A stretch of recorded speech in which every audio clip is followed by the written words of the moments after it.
I've always been the one who bends, you know? The guy who says, sure, whatever, when my family decides what's best for everyone, which usually means what's best for my sister, Claire, and her 2 kids. It's been like that since we were kids ourselves. Claire's the golden child, the one who could do no wrong, and I'm just Nate, the reliable one. The one who picks up the pieces, pays for the dinners, and plans the family vacations only to have them hijacked for Claire's perfect little family. But this time, I had a plan of my own, a secret escape. And let me tell you, it changed everything. I'm 38 now, single, no kids, just a guy with a decent job as a project manager, a small apartment in Denver, and a family who seems to think my life's purpose is to orbit around Claire's. Don't get me wrong. I love my sister. She's 3 years younger, and growing up, we were close. We'd sneak out to the creek behind our house, catch fireflies, and make up stupid stories about being pirates or astronauts. But somewhere along the line, things shifted.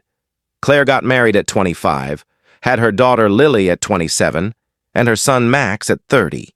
She's got this picture-perfect life. At least that's what Mom and Dad see. To them, Claire's the sun, and I'm just, I don't know, a moon or something, reflecting her light. Every year we do this big family vacation. It's been a tradition since I was 10, back when it was just me, Claire, Mom, and Dad piling into a minivan, arguing over who got the window seat. Now it's me, Claire, her husband Greg, their kids, and our parents, who are retired and somehow have more energy than I do. I'm the one who plans it all, always have been. I research the destinations, book the flights, find the Airbnbs, make the itineraries. I don't mind it, at least I didn't used to. There's something satisfying about putting it all together, seeing everyone's faces light up when we land somewhere new. But every single time, without fail, the trip ends up being about Claire and her kids. My ideas, my plans, they get pushed aside the second Claire says, "Oh, but Lily would love this," or "Max needs that." And I just nod and go along with it, because that's what I do. This year, though, something snapped. Maybe it was turning 38 and realizing I've spent my whole life being the good guy who never gets his way. Maybe it was the fact that last year's trip to Yellowstone, my dream destination since I was a kid, was completely derailed because Claire insisted we spend half the time at kid-friendly attractions instead of hiking the trails I'd spent months planning. I'd wanted to see the grand prismatic spring at sunrise, just me and the quiet and the steam rising off the water. Instead, I spent 3 days shuttling Lily and Max to gift shops and ice cream stands, while Claire and Greg took a break at the lodge. Mom and Dad didn't even notice. They were too busy taking photos of the kids to post on Facebook, gushing about how perfect their grandkids are. So when Mom called me in January, all excited about this year's trip, I felt this pit in my stomach. "Nate, we're thinking Hawaii," she said, her voice practically sparkling through the phone. "Claire's been talking about how much the kids would love the beaches, and Greg found this resort with a waterslide park. Isn't that great?" I just sat there, gripping my phone, staring at the spreadsheet I'd already started for a trip to Banff. My dream of hiking in the Rockies, just me and the mountains and maybe a grizzly bear sighting from a safe distance. But no, Hawaii. Claire's idea. Claire's kids. Claire's perfect little world. I could have said something right then.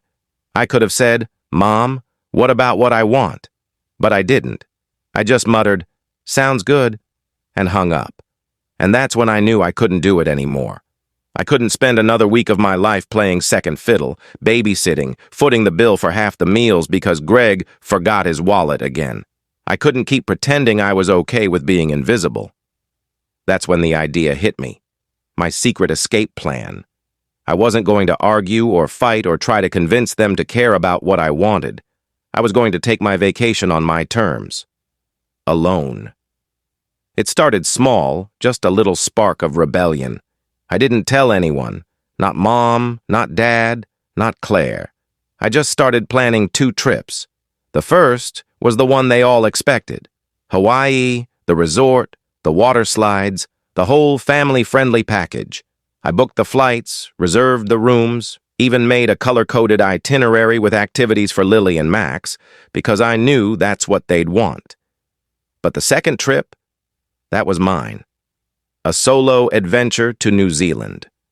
I'd always wanted to go, ever since I saw those Lord of the Rings movies as a teenager and dreamed of hiking through those misty mountains, kayaking in those crystal fjords, standing in a place so vast and wild it made me feel small in the best way. I found a 2-week guided tour, small group, off-the-beaten-path stuff, hiking, kayaking, even a heli tour over Fjordland National Park. It was expensive, way more than I'd ever spent on myself, but the second I clicked book, I felt this rush, like I was finally taking something back. The hard part was keeping it a secret. I'm not a sneaky guy. I'm the one who's always up front, always reliable. But for 6 months, I played the part. I nodded along during family Zoom calls while Claire talked about how excited Lily was for the hula lessons and how Max wanted to try surfing. I sent Mom the Airbnb link for the beachfront condo in Maui. I even helped Dad figure out which sunscreen was reef safe. But every night after those calls, I'd pull up my New Zealand itinerary and just breathe. I'd scroll through photos of Milford Sound, read reviews of the hiking trails, imagine myself standing on a cliff with nothing but wind and sky around me. It felt like a secret I was keeping just for myself, like a piece of me I wasn't ready to share. The closer we got to the trip, though, the guilt started creeping in. I'd lie awake at night, wondering if I was being selfish. I mean, they're my family. They love me, in their own way. Mom always says I'm her rock. Dad claps me on the shoulder and calls me the man with the plan. Even Claire, for all her golden child nonsense, texts me sometimes to say thanks for always being there. But that's the thing. They love me for what I do for them, not for who I am. I don't think they even know who I am. I'm not sure I do anymore. Somewhere along the line, I stopped being Nate, the guy who wanted to climb mountains and write bad poetry and maybe fall in love someday, and became Nate, the guy who plans the vacations and pays for the extra luggage fees. By the time June rolled around, I was a mess of nerves. The Hawaii trip was set for July 10th. My New Zealand tour started July 12th. The plan was simple but terrifying. I'd fly with the family to Maui, spend one night at the resort, then slip away. I'd booked a separate flight from Maui to Auckland, leaving at 6 a.m. on the 11th. I'd tell them I had a work emergency, some big project that needed me back in Denver. They'd believe it. Work's always been my excuse for everything. I'd even set up an auto-reply on my email to make it look legit. By the time they realized I wasn't coming back, I'd be halfway across the Pacific, unreachable, untouchable, free. The day we left for Hawaii, I felt like I was going to throw up. I stood in the airport, watching Claire wrangle Max while he threw a tantrum over a bag of Skittles, and Mom fussed over Lily's sunscreen application. Greg was scrolling on his phone, probably checking fantasy football stats, and Dad was arguing with the gate agent about upgrading to business class. I just stood there, my backpack slung over one shoulder, my secret burning a hole in my chest. I kept thinking, this is it. This is the moment I take my life back. But I also kept waiting for someone to notice I was acting weird, to ask me what was wrong. No one did. The flight to Maui was 5 hours of chaos. Max kept kicking the seat in front of him, Lily spilled her juice on my lap, and Claire spent the whole time talking about how she hoped the resort had a good spa because she really needed some me time. I just nodded, staring out the window at the clouds, thinking about the mountains I'd be hiking in a few days. When we landed, the resort was exactly what I'd expected. Shiny, crowded, full of screaming kids and overpriced cocktails. We checked in, Tweedledee and Tweedledum, the bellhops, made a big show of welcoming us, and Claire was already talking about how she wanted to get photos of the kids by the pool for Instagram. I went to my room, unpacked my bag, and stared at the plane ticket to Auckland tucked inside my passport. One more night. Just one more night. That evening, We had dinner at the resort's buffet. Mom was gushing about how cute Lily looked in her little Hawaiian dress, and Dad was telling Greg about some golf course he wanted to try. I sat there picking at my food, feeling like a ghost. Nobody asked me how I was doing. Nobody asked me anything. I think that's when I knew for sure I was doing the right thing. I wasn't running away from them. I was running toward myself. The next morning, I was up before dawn. I left a note on the kitchen counter in the condo. Got called back to Denver for a work emergency. I'll try to come back in a few days. Have fun. Nate. I took an Uber to the airport, my heart pounding so hard I thought it might crack my ribs. The flight to Auckland was long, 17 hours with a layover in Sydney, but I didn't care. I felt like I was flying toward something, not away from it. When I landed in New Zealand, the air smelled different, cleaner maybe. Or maybe that was just me, finally breathing. The tour group met up that afternoon in a small hotel in Queenstown. There were 8 of us, a couple from Australia, a retired teacher from Canada, a young German guy who barely spoke English, a married couple from Texas, a quiet woman from Japan named Aiko, and me. Our guide, Tom, was a wiry Kiwi with a beard and a laugh that echoed off the mountains. He handed out gear, backpacks, water bottles, hiking poles, and gave us a rundown of the next 2 weeks. "This isn't a holiday," he said, grinning. "This is an adventure. You're going to feel alive out there." I believed him.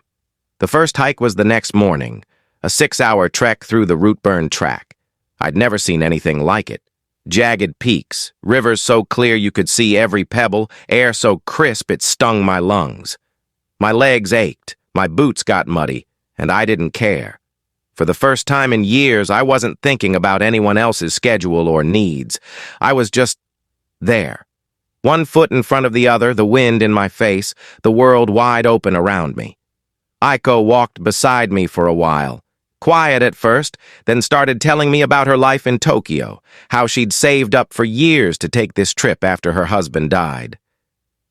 "You have to keep living," she said, her voice soft but steady. "For you." I didn't say much back, but her words stuck with me. That night, sitting around a campfire with the group, I checked my phone for the first time in 24 hours. There were a dozen texts from Claire, a few from Mom, even one from Greg. They started out confused. "Work emergency? Really?" Then got angrier. Claire's last one said, "I can't believe you'd just leave us like this. The kids are so upset." I stared at the screen, waiting to feel guilty. But I didn't. I felt light. I turned my phone off and looked up at the stars. They were brighter than I'd ever seen, like someone had scattered diamonds across the sky. The next 2 weeks were a blur of beauty and pain and freedom. We hiked through rainforests, kayaked across lakes that looked like mirrors, stood on cliffs where the wind roared like it was alive. I fell into a river once, soaking my clothes, and laughed harder than I had in years. Tom taught me how to spot constellations I'd never heard of. Aiko shared her instant noodles with me one night when my stove wouldn't light. The Australian couple bickered constantly, but always ended up holding hands by the end of the day. I felt like I was part of something, but not in the way I was with my family. This was different. These people didn't need me to be anything but myself. I thought about my family sometimes, especially during the quiet moments. I wondered if they were having fun in Hawaii, if the kids were happy, if Claire was mad or just hurt. I knew I'd have to face them when I got back. I wasn't naive. But every time the guilt started to creep in, I'd look out at the mountains or the sea or the sky, and it would fade.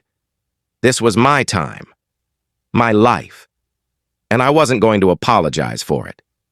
The heli tour over Fiordland was the highlight. We flew over cliffs and waterfalls, the chopper's blades thumping like a heartbeat. I sat by the window, my face pressed against the glass, watching the world unfold below me. It was so big, so wild, so untouched. I felt like I was part of it, like I belonged there.